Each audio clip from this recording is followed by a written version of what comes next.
እጅግ በጣም አስገራሚ ታሪክ ነው የዛሬው ደግሞ። አንድ ወንድማችን በገባ በወጣ ቁጥር ባለቤቱ በጣም አዛ ታደርገዋለች፣ በጣም ታስቸግረዋለች። ነገር ግን አንድ ቀን ትንሽ የበረደላት መስሎት እስቲ እንግዲህ ብዙ የተራራኳቸው ጓደኞች አሉ፣ ከነዛ መካከል አንድ ወንድሜን ይዤው ልምጣ ብሎ ቤት ይዞት ይመጣል።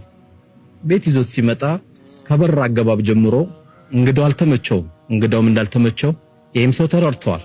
አይቀር የለም ዝም ብሎ የሆነ ነገር መቼም ቀርቧል። ወንድ ልጅ ደግሞ መጀመሪያ የሚያየው ፊትን እንጂ ምግብን አይደለም። ነገር ግን ለእንግዳው ክብር ሲል ምግቡን ይበላል፣ እሱም ይበላል፣ ያኛውም ይበላል። ያ የተለመደው ባህሪዋ እያጉረመረመች ቡና ለማቅረብ ጉድ ጉድ ስትል አይኑ ጣይሏል እንግዳው። ከዚህ በላይ ማየት አልፈለገም።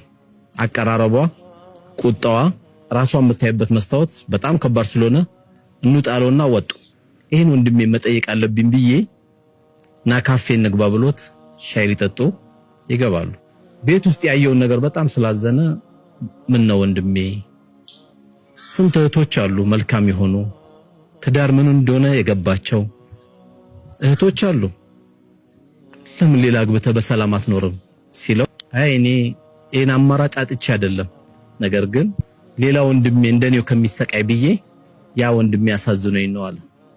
እጅግ በጣም አስገራሚ ነው።